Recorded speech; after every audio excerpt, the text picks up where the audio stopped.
Hola, bienvenidos a Destilando Libros. Hoy vamos a ver el libro de Yuval Noah Harari, Sapiens, de animal a dioses. Este libro describe la evolución de nuestra especie, desde nuestras diferentes especies humanas ya extintas hasta nuestro lugar en esta era moderna tecnológica.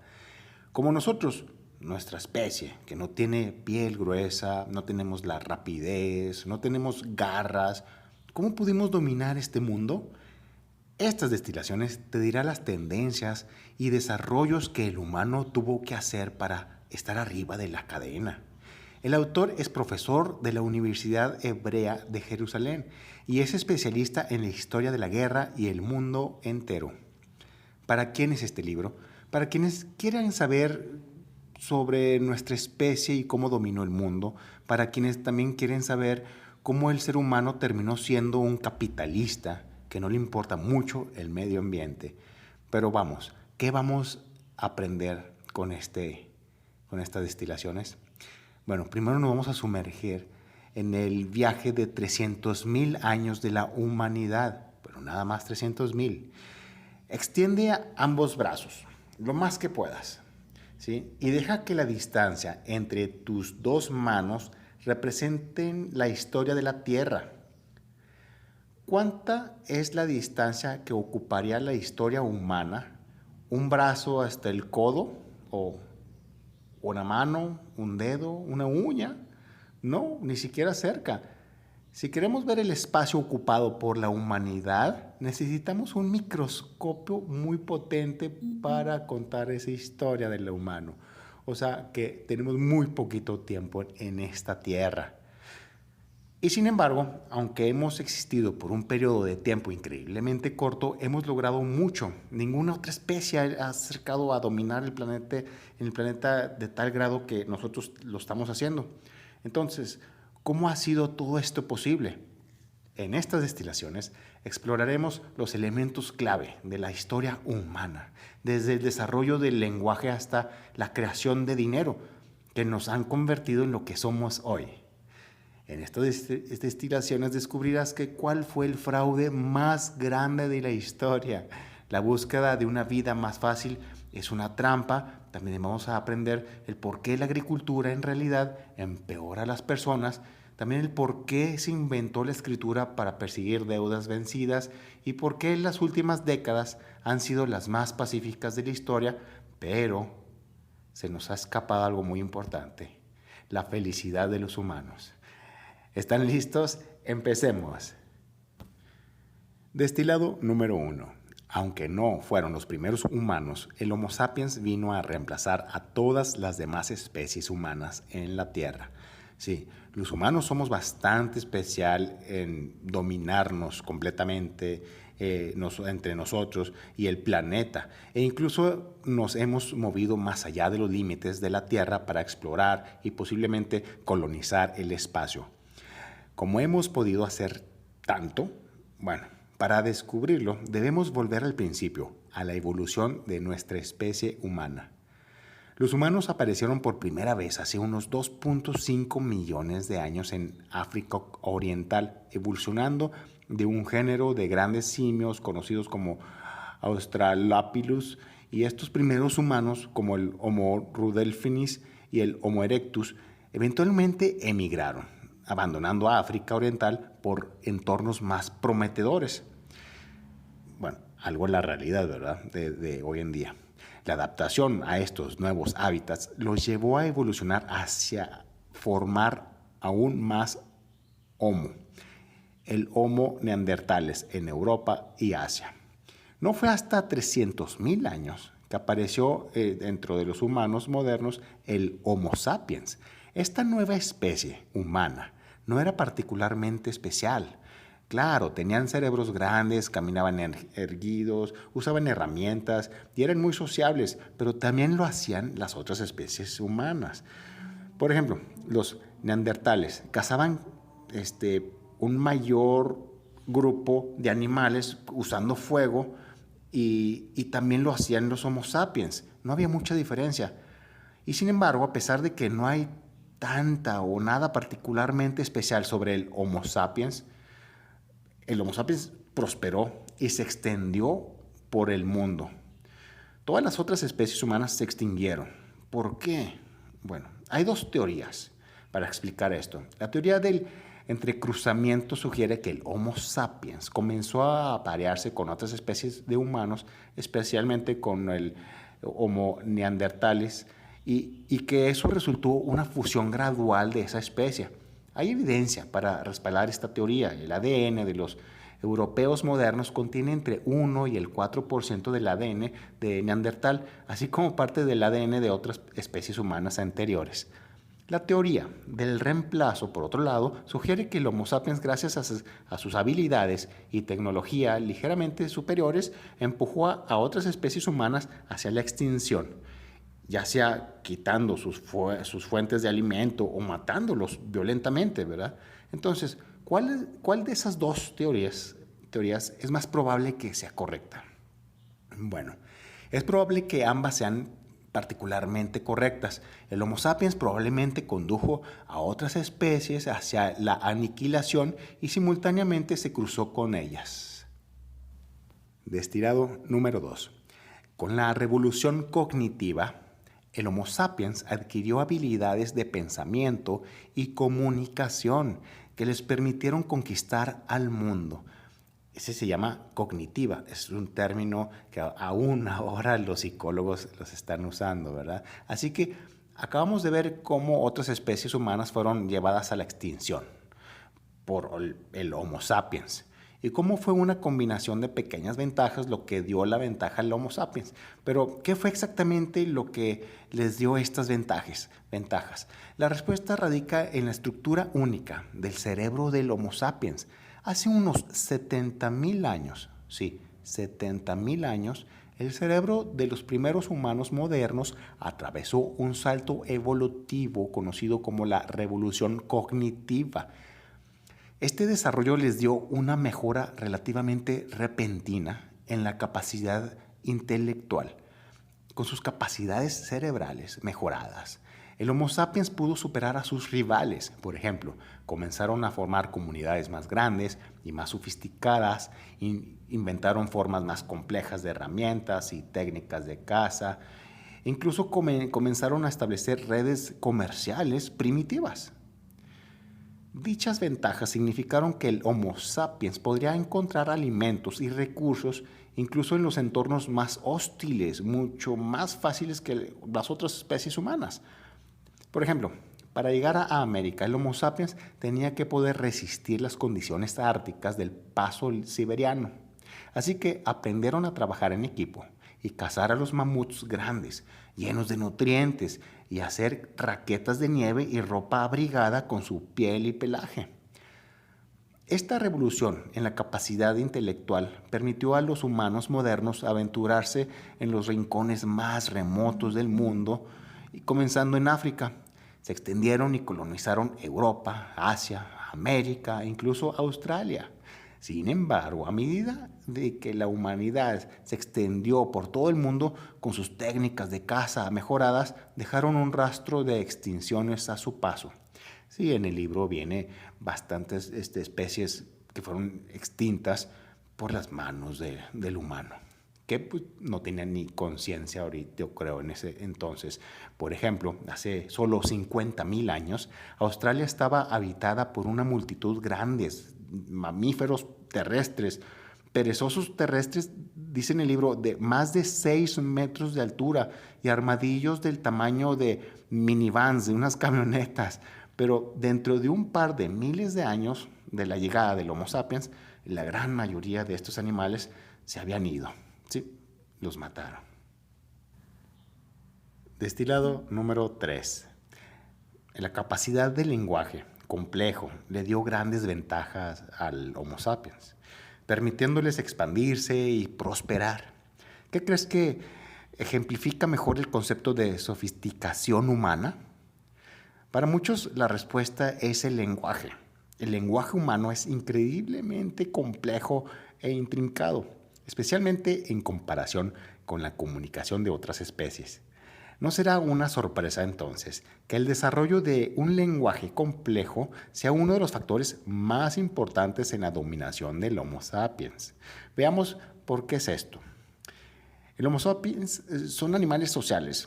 Vivimos en comunidades. El lenguaje permite que la información fluya libremente entre las personas dentro de las comunidades, lo que significa que se pueden compartir lecciones importantes sobre, por ejemplo, alimentos, depredadores, e incluso personas peligrosas o poco confiables dentro del grupo. Por ejemplo, usando el lenguaje, una persona que ha encontrado un suministro abundante de árboles frutales puede decirle a los demás dónde está. Alguien que haya descubierto el escondite de un depredador puede advertir al resto del grupo que evite esa área.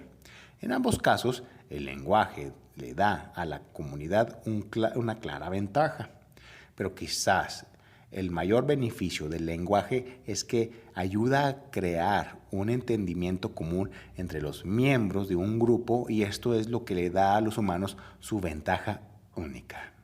Hay otros animales que pueden cooperar en grandes cantidades, como las abejas, pero su cooperación es muy rígida. No pueden adaptar su orden social en función de los cambios en su entorno, como nuevas amenazas u oportunidades. También hay animales como los chimpancés que pueden cooperar de manera más flexible, adaptándose a los cambios que perciben, pero solo pueden colaborar en cantidades bastante pequeñas, porque para cooperar se necesita conocer la otra parte íntimamente, y esto es factible en grupos grandes. El único animal que puede cooperar de manera flexible y en gran número es el Homo sapiens. Y eso es porque a través del lenguaje no solo podemos compartir información sobre el mundo físico, también podemos discutir ideas abstractas como dioses, historia, derechos. Estas ideas, a las que el autor se refiere como mitos comunes, son creaciones ficticias del cerebro humano. Son la piedra angular de la cultura humana, eso es lo que dice el autor, y son exactamente lo que nos permite cooperar en grandes grupos, incluso cuando no conocemos a todos personalmente. Al compartir estos mitos comunes sobre la religión, la identidad o la libertad, se forjan comunidades de individuos. Los primeros Homo sapiens vivían en pequeñas bandas, aproximadamente 150, pero gracias al lenguaje y los mitos comunes fueron posible aumentar exponencialmente el tamaño de nuestras comunidades, de pueblos a ciudades, de ciudades a estados nacionales y los estados nacionales a la sociedad global de estos tiempos modernos. Destilado número 4. Durante la Revolución Agrícola, los humanos se transformaron de cazadores a granjeros, lo que condujo a un crecimiento exponencial de la población. Estamos hablando aquí de la Revolución Agrícola. El autor dice, el fraude más grande de la historia es la Revolución Agrícola. ¿Por qué? Porque no fueron ni sacerdotes, ni los reyes, ni nadie grande de los antiguos sapiens, sino fueron nada más un puñado de semillas, el trigo, el arroz y un puñado de papas. ¿Qué hicieron ellos? Esas plantas domesticaron al ser humano. No fue al revés. No el ser humano domesticó a un perro, a un gato, así. No. Esas plantas domesticaron al humano, porque el humano estaba ya cazando libremente y trabajaba menos que esos trabajos agrícolas que hay hoy en día, y en aquel entonces todavía trabajaban más. El autor indica que la dieta de los cazadores era muy rica, porque cazaban cualquier tipo de carne, cualquier tipo de frutas, cualquier tipo de nueces. Ahora, cuando llegaron estas semillas a las manos, estas semillas involucraron tanto al ser humano que empezaron a sembrar esas semillas, pero esas domesticaron al humano, porque la palabra domesticar viene de domo, que viene siendo casa. el ser humano puso casas, empezaron a poner casas y fueron domesticados por las plantas. Entonces, el autor sugiere que esto le cambió la historia a la humanidad porque, aparte de que no, por ejemplo, él dice, el trigo que era sembrado era mucho menos en nutrientes que un pescado, que un animal salvaje, como unas nueces, ¿no? Aparte de que nutricionalmente estuvo peor el ser humano, todavía trabajaba más. ¿Por qué? Porque en la casa, dice, en la cacería, los seres humanos hacían de 4 horas por día para cazar un animal o algo para llevar a la vez. O inclusive hasta 8 horas, pero cazaban lo de toda una semana. Trabajaban 8 horas a la semana. En cuanto a lo que vino la revolución agrícola, esa produjo un trabajo de más de 80 horas para los pobres sapiens que vivían. Sí. Después en el libro, él se va y se va rumbo a la modernidad de nuestros tiempos, del por qué estamos trabajando tanto, más que cuando cazábamos, ¿sí? Y más que cuando estaba todo libre, incluso somos menos felices. Pero ahorita llegamos a eso. ¿Por qué? Porque durante la mayor parte de nuestra historia, el Homo sapiens ha vivido un estilo de vida nómada. La gran mayoría de nuestros antepasados pasaron sus vidas cazando presas, recolectando vegetales, en lugar de establecerse en un área, y viajaron siempre a donde había comida abundante. Pero hace unos 12,000 años todo esto cambió, lo que llamamos la revolución agrícola. Es cuando el Homo sapiens dejó de depender únicamente de la caza y recolección. En su lugar comenzó a cultivar y a domesticar todos estos alimentos que les digo. En aproximadamente 10,000 años, casi toda la humanidad se había establecido en la agricultura, un cambio verdaderamente revolucionario. También dice el autor que se encontraron estos cuerpos en fósiles donde tenían las vértebras rotas, tenían algunos características de tanto trabajo que tenían que hacer en lo agrícola para salir adelante. Porque si venía un año malo y nada más pusieron, por ejemplo, trigo y papa, bueno, si llegó un año malo, ya no sabían cazar, ya no podían regresarse a sus orígenes. Simplemente miles de sapiens morían de nutrición por no haber comida.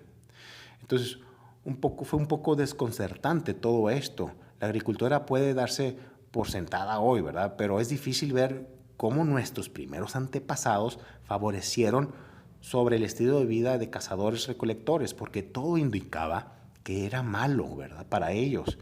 Por un lado, en términos de trabajo, la agricultura consume mucho más tiempo.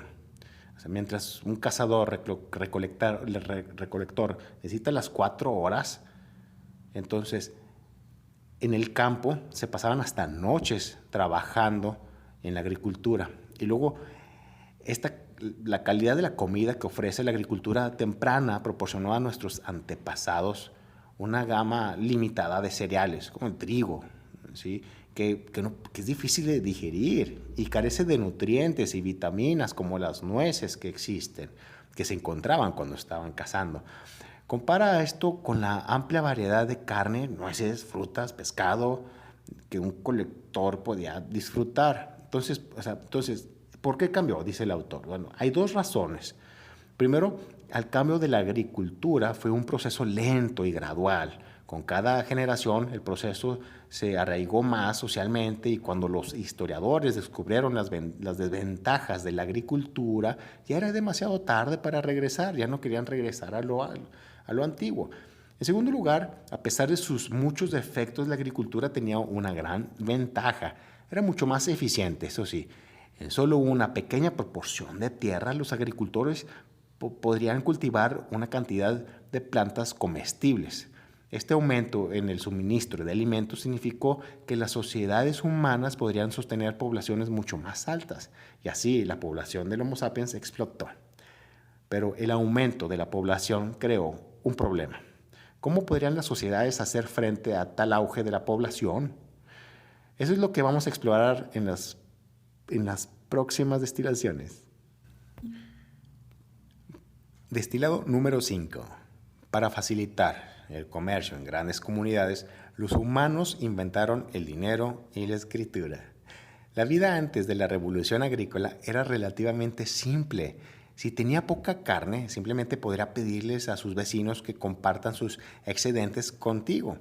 La mayoría de los casos te ayudarían seguros sabiendo que si tenían un problema en el futuro, tú le ibas a devolver el favor. Pero con el desarrollo de la agricultura, estas economías de favores se convirtieron en un sistema de trueque. ¿Por qué? Debido a su eficiencia, la agricultura permitió a las personas producir suficientes alimentos para la comunidad, ya no bajo la presión constante de perseguir la próxima comida. Algunas personas desarrollaron nuevos oficios como la herrería y el tejido. Para obtener alimentos, intercambiaron sus productos terminados, un cuchillo, por ejemplo, o una pala, con los agricultores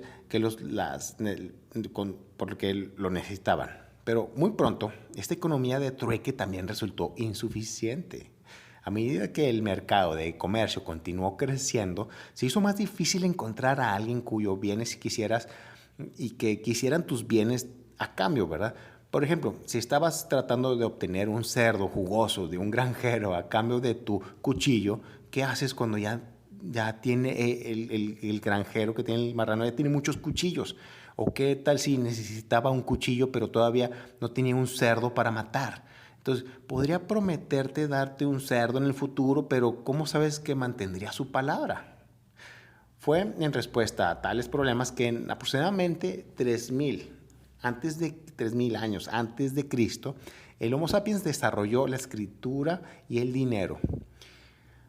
Los sumerios de Mesopotamia fueron los primeros en hacer esto.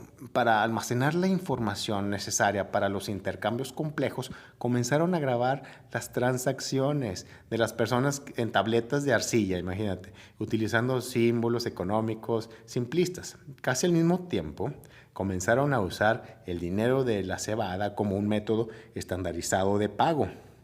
De esta manera, podría pagar al creador de cerdos en una moneda fácilmente convertible en cualquier otra cosa que pueda necesitar. O si él le prometió un cerdo, podría registrar la transacción y cumplir su promesa cuando llegue la fecha.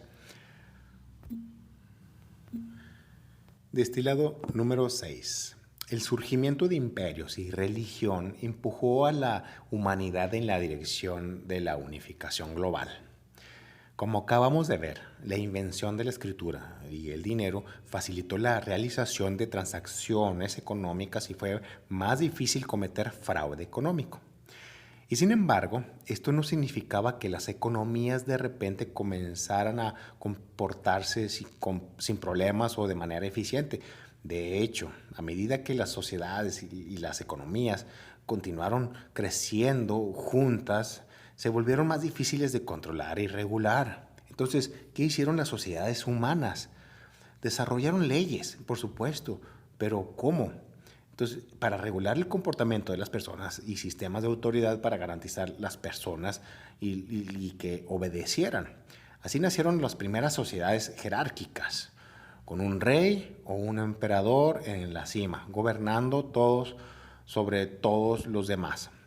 Aunque hoy en día los vemos como autoritarios y crueles, las monarquías e imperios del pasado proporcionaron una gran estabilidad política, social y económica. Por un lado, proporcionaron una burocracia efectiva que homogeneizó las leyes y costumbres. Por ejemplo, toma el Código de Hammurabi, una colección de leyes emitidas por el rey de Babilonia, Hammurabi, en 1776 a.C. Este código era un conjunto de leyes instauradas en todo el imperio de Babilonia, que gobernaban áreas como impuestos, robos y asesinatos. Este código de leyes estableció una comprensión en todo el imperio de lo que estaba permitido y lo que no. Donde quiera que viajaran o comerciaran dentro de las fronteras imperiales, la gente sabía que las leyes y las costumbres se deberían de seguir. Para hacer cumplir sus leyes, los emperadores y los reyes necesitaban que las personas aceptaran su autoridad. ¿Cómo pasó esto? O sea, yo soy rey, nada más porque lo dices, ok.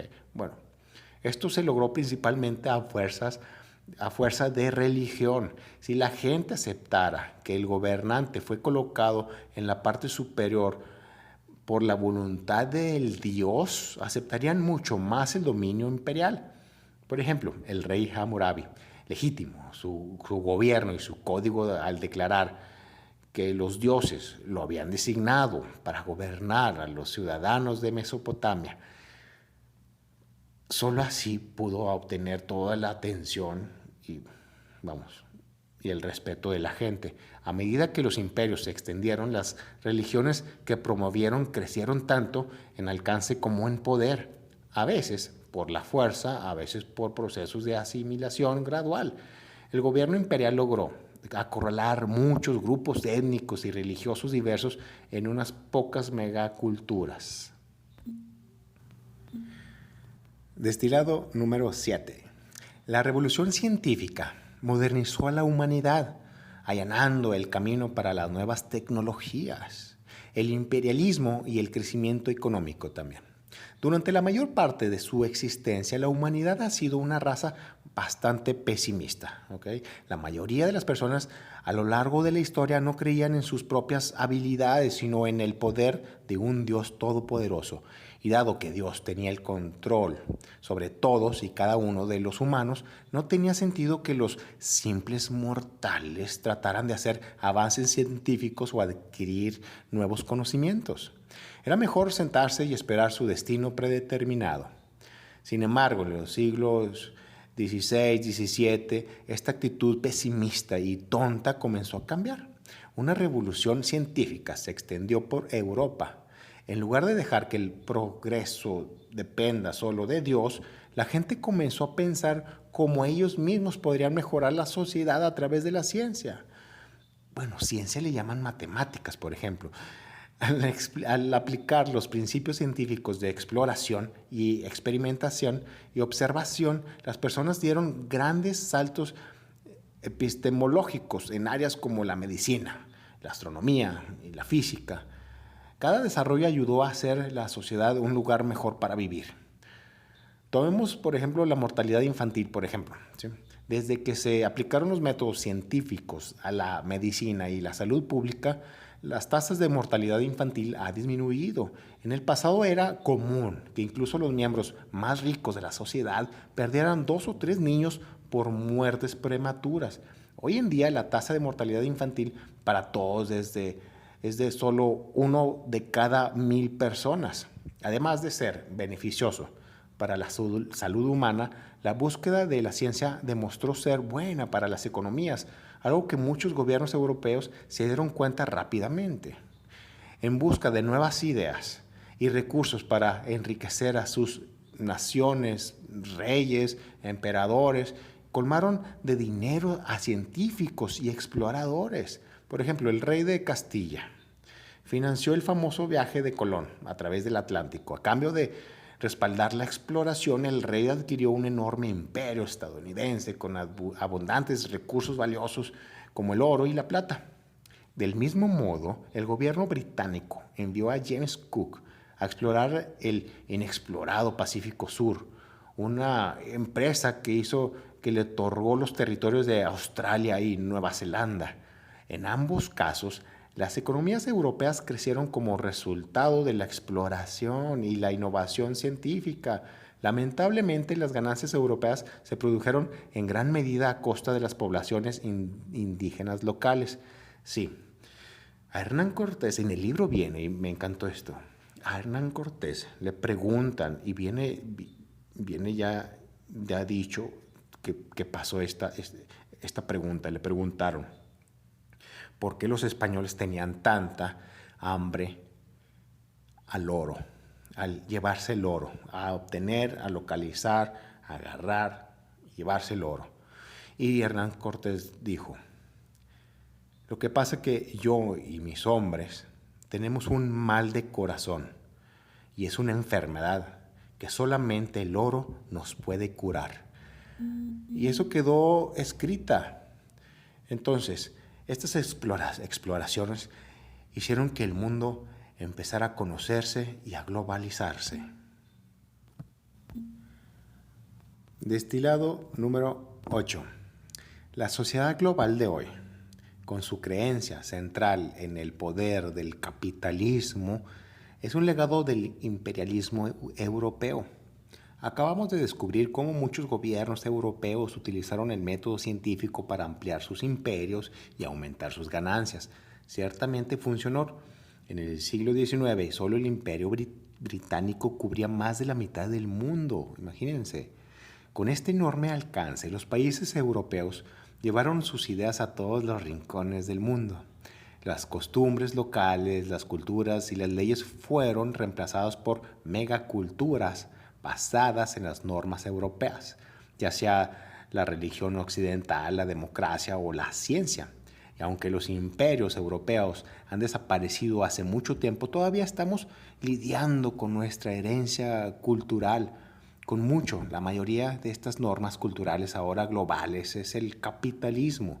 Gracias a gran parte a los imperios europeos, las personas en todo el mundo creen en la importancia y el poder del dinero. Hoy, ya sea que vivan en Brasil o Bután, Canadá o Camboya, la mayoría de las personas vive centrada en el dinero y las posesiones materiales.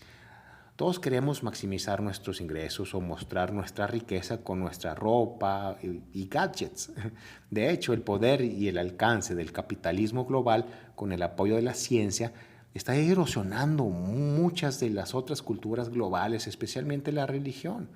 La ciencia moderna ha refutado muchos principios religiosos.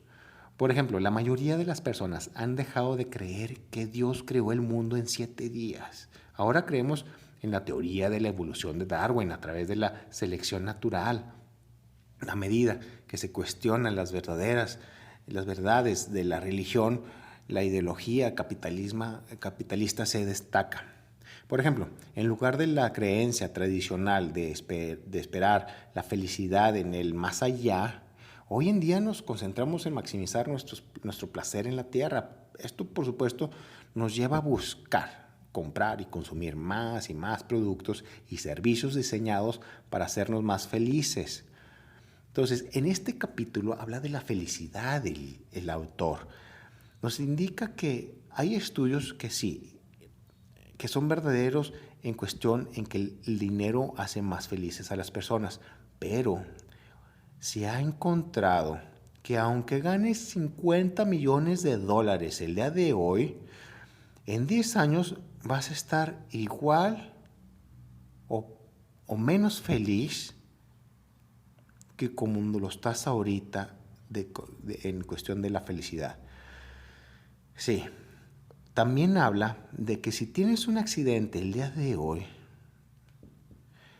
no vas a estar muy triste, tu felicidad se va a ver afectada, pero dentro de 10 años vas a ser igual de feliz a como estás hoy. O sea, ni ganando todo el dinero del mundo vas a ser feliz en 10 años, ni también teniendo un accidente fuerte vas a ser igual de feliz. Porque dicen que hay estudios, y me acordé de otro libro que también leí, que nuestros cerebros están conectados en base a todas las neuronas. Entonces hay personas que su felicidad, si calificamos de la felicidad del 1 al 10, hay personas que son del 6 al 10 muy felices. Y casi siempre, aunque les pase cosas malas, al día siguiente o 2 días después, ya otra vez están en el 6 hasta el 10 de felices. Hay otras personas que su felicidad va hasta el 1, ¿sí? No son nada felices, pero es porque están cableados, su cerebro está cableado a no ser felices. Simplemente llegan del 1 al 7 su felicidad, y en el libro dice, aunque se gane la lotería en la mañana, ¿sí? Sepan que ya son millonarios. no van a llegar a más del 7. Y luego en la tarde, si buscan y si encuentran a su hijo perdido de hace muchos años, su felicidad no va a llegar más que al 7. Y sí, sí es cierto, estamos cableados diferentes y eso es lo que hace de la diferencia de la felicidad de una persona a otra. Destilado número 9. La humanidad nunca ha sido más pacífica que en nuestros tiempos globalizados. La globalización está decididamente en marcha. Sin embargo, no todos estamos contentos con esto, ¿verdad? Los críticos de la globalización afirman, entre otras cosas, que está erosionando la diversidad cultural, convirtiendo al mundo entero en una unidad debidamente homogénea. Pero a pesar de las críticas como estas, la globalización tiene un gran beneficio. Está ayudando a hacer el mundo un lugar más pacífico. Las naciones modernas dependen una de otras para su prosperidad. En un mundo globalizado, las redes de comercio e inversión se extienden en muchos países diferentes. Una guerra o algo inestable de un área tendrá efectos económicos secundarios para todos. Bueno, hablando ahorita de los efectos secundarios de problemas de otros países que nos llegan acá también. Como resultado, casi todos los líderes de Estados Unidos, Europa y Asia están muy interesados en mantener esa paz mundial.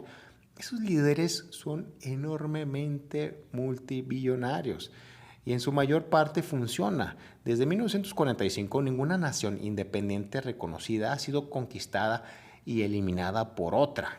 O sea, ya no hay conquistas, ¿verdad? Solo se considera cuán increíblemente era violento el mundo antes de la final de la Segunda Guerra Mundial. Pues era desastroso. Y queda claro cuán pacífico es hoy. Es un mundo globalizado. Entonces, el siglo XX es el siglo más pacífico hasta la fecha. Aunque esto pueda parecer sorprendente, una revisión rápida de la historia muestra que las sociedades humanas, desde la revolución agrícola en adelante, le han dado la espalda a la violencia, y eso es bueno. Se estima que antes de la agricultura, en la época de los cazadores-recolectores, el 30% de los hombres adultos eran víctimas de homicidio o homicidio involuntario. Compara esto con el mundo de hoy, donde solo el 1% de las muertes de hombres adultos son violentas. Puedes ver cuán lejos hemos llegado con la paz. Pero, ¿por qué es este caso? Porque las sociedades jerárquicas y estructuradas que se desarrollaron después de la revolución agrícola empujaron a las personas a obedecer las leyes que prohíben el asesinato y la violencia y crearon sociedades y economías estables y funcionales.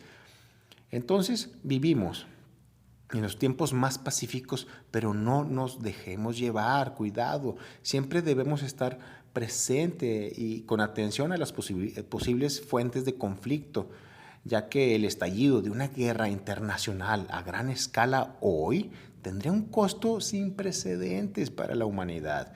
Disfrutemos ahorita de nuestra paz y también tengamos en cuenta de que tenemos que tomar medidas para mantenerla. Destilado número 10. La historia no es ni buena ni mala, y sus giros y vueltas son en gran medida relevantes para nuestra felicidad subjetiva. Nuestro viaje a través de la historia del Homo sapiens está casi completo. Hemos cubierto 300,000 años, desde las sabanas de África Oriental hasta el mundo moderno globalizado.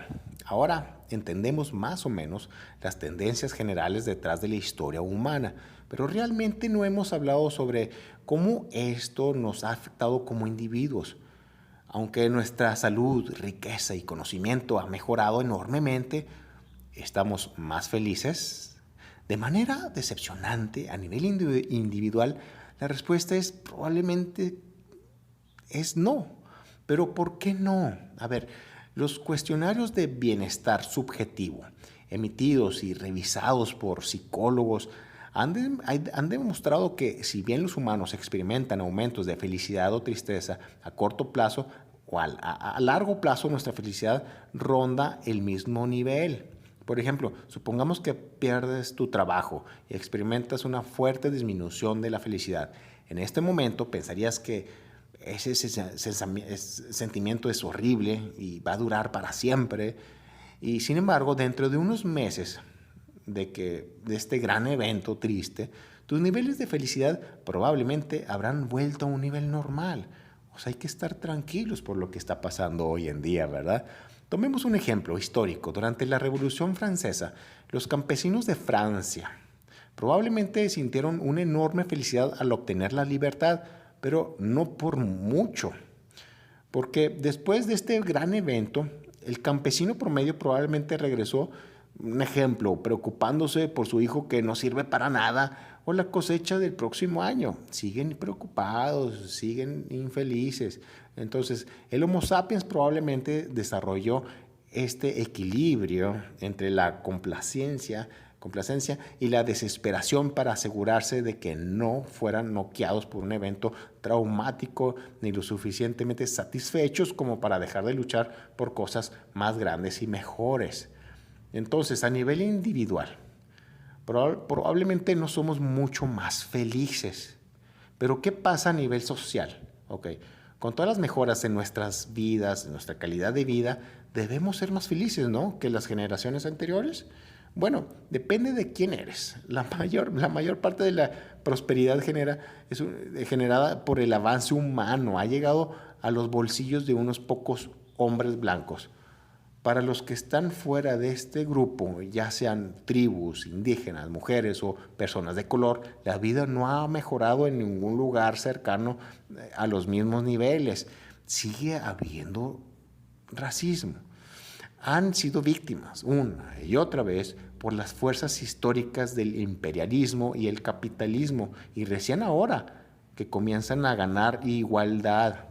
Es por eso que hay estas manifestaciones de mujeres, porque quieren igualdad, se entiende, y lo bueno es que sí va a haber más respeto y, sobre todo, menos homicidios. Destilado número 11. Ya casi al último del libro viene estos temas de lo que el Homo sapiens va a hacer, cómo vamos a evolucionar.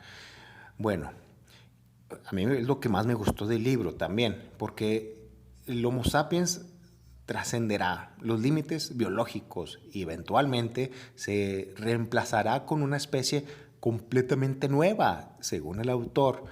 Entonces, conocemos nuestro pasado, pero ¿qué pasa con nuestro futuro? ¿A dónde vamos? ¿A dónde nos va a conducir estos avances de la ciencia y esta prosperidad en las próximas décadas? Las pistas para responder a esto yacen en el trabajo de los científicos que ya están realizando. Actualmente los científicos están haciendo grandes avances en campos como la tecnología biónica y el anti-envejecimiento. Sí, vamos a tomarlo de esta forma. Cada doctor, su objetivo es alargarte la vida, ¿sí o no? Claro que sí. Y cada médico ayuda al doctor a hacer eso. Entonces la ciencia está tratando de ayudar a los doctores a llevar a algo, a que tengas una vida eterna. Bueno, ahorita vamos a hablar más de eso. Dentro del campo de la biónica, la fusión de humanos con máquinas. Sí, otra vez, la fusión de humanos con máquinas.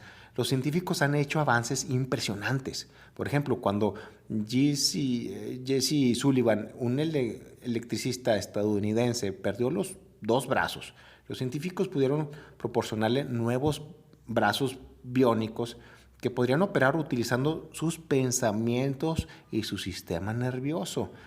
En este caso también dice en el libro que los científicos ahorita están trabajando en ponerte, es más, hasta pusieron más de 300,000 millones de dólares en este experimento de que al ser humano les pongan el internet, toda la información del internet en el cerebro, de tal forma de que se vayan también actualizando y que en su plática estén hablando, por ejemplo, de cosas que sucedieron, pero no pero como si esa persona estuviese en ese pasado y también con consecuencia pueden saber algo del futuro. Esto da un poco de miedo a las personas que están tratando de opacar esto, pero en eso están progresando rápidamente en el campo del anti-envejecimiento, porque recientemente han encontrado una manera al alterar su genética para duplicar la vida útil de los gusanos elegans, y también están muy cerca de hacer lo mismo con ratones.